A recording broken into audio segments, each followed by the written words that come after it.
9th class का article discuss करने जा रहे हैं, मियोसिस। सबसे पहले हम इसकी दरियाफ्त के बारे में देखते हैं। तो दरियाफ्त के लिहाज से हम कहते हैं कि इसको एक जर्मन साइंसदान था जिसका नाम था ऑस्कर हार्टविग। उसने सबसे पहले इसको दरियाफ्त किया। मियोसिस को उसने सबसे पहले दरियाफ्त किया। अगर हम इसके लुग़वी मतलब की बात करें तो लुग़वी मतलब के बारे में हम कहते हैं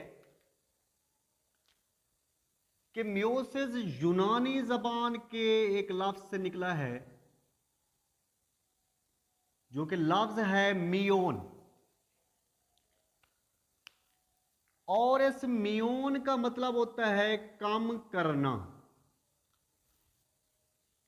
मियोसिस को ऐसा क्यों कहते हैं? इसमें क्या चीज कम होती है? इस डिवीजन के अंदर जो पेरेंट सेल था उनकी निस्बत डॉटर सेल में क्रोमोसोम की तादाद कम हो जाती है। तो क्रोमोसोम की तादाद कम हो जाती है, इसलिए इसको यूनानी जबान के लफ्ज मियोन से निकाला गया, और उसका मतलब होता है कम होना। क्यों कम होना? क्योंकि इसमें क्रोमोसोम की तादाद कम होती है। अगर हम इसकी तारीफ को देखें तो हमें सबसे पहले स्ट्रक्चर ड्रा करनी पड़ेगी। यहां पर ड्रा कर लेते हैं। फर्ज करो ये एक ह्यूमन सेल है और इसके न्यूक्लियस के अंदर 46 क्रोमोसोम है।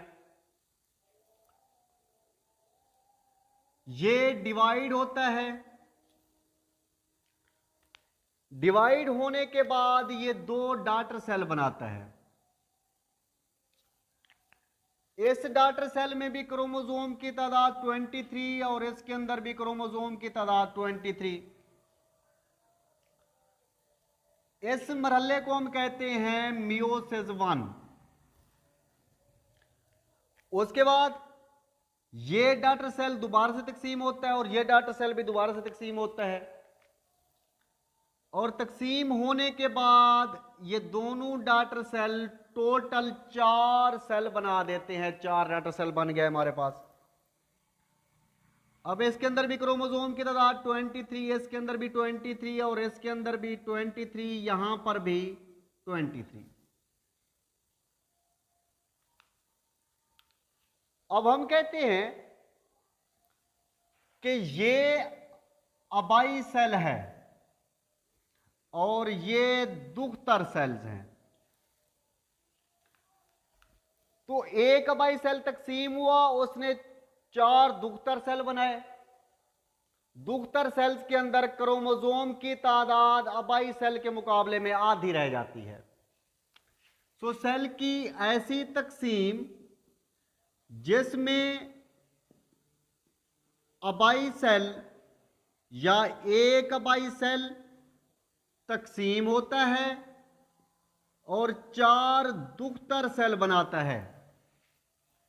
इन 4 दुख्तर सेल के अंदर क्रोमोसोम्स की तादाद आधी रह जाती है। अब इसके बाद हम 2 टर्मिनोलॉजी सीखेंगे जो हमें आगे काम आएंगी। एक को हम कहते हैं डिप्लॉयड सेल या 2n सेल, और दूसरे को हम कहते हैं हिप्लॉयड सेल, या हम उसको कहते हैं 1। इसको हम कहते हैं ऐसे सेल जिनमें क्रोमोसोम जोड़ों की शक्ल में मौजूद होते हैं, और इन जोड़ों को या क्रोमोसोम्स के जोड़ों को हम होमोलोगस जोड़े कहते हैं। तो अगर किसी सेल के अंदर क्रोमोसोम जोड़ों की शक्ल में मौजूद हो तो उनको हम डिप्लॉयड सेल कहते हैं, और अगर किसी सेल के अंदर क्रोमोसोम आधी तादाद में मौजूद हों तो उनको हम हिप्लॉयड सेल कहते हैं। अब इस स्ट्रक्चर को आपने देखा, मैं आपको हिप्लॉयड और डिप्लॉयड का फर्क बताने के लिए एक यहां पर स्ट्रक्चर ड्रा करता हूं और उसमें हम देखते हैं कि हिप्लॉयड और डिप्लॉयड क्या होते हैं। फर्ज करो ये मैं एक सेल बना देता हूं, इस सेल के अंदर क्रोमोसोम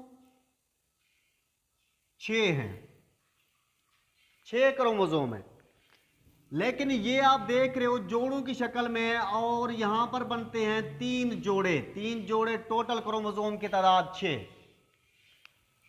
अब इनमें से हर एक जोड़े को हम कहते हैं होमोलोगस क्रोमोसोम का जोड़ा। तो यहां पर 6 होमोलोगस क्रोमोसोम के जोड़े और 3 होमोलोगस क्रोमोसोम के जोड़े हैं। 6 क्रोमोसोम हैं, 3 होमोलोगस जोड़े हैं। तो अगर इस सेल के अंदर होमोलोगस क्रोमोसोम के जोड़े पाए जाते हैं तो जाहिर है इस सेल को हम कहेंगे डिप्लॉयड सेल या 2n सेल। जब ये तकसीम होगा,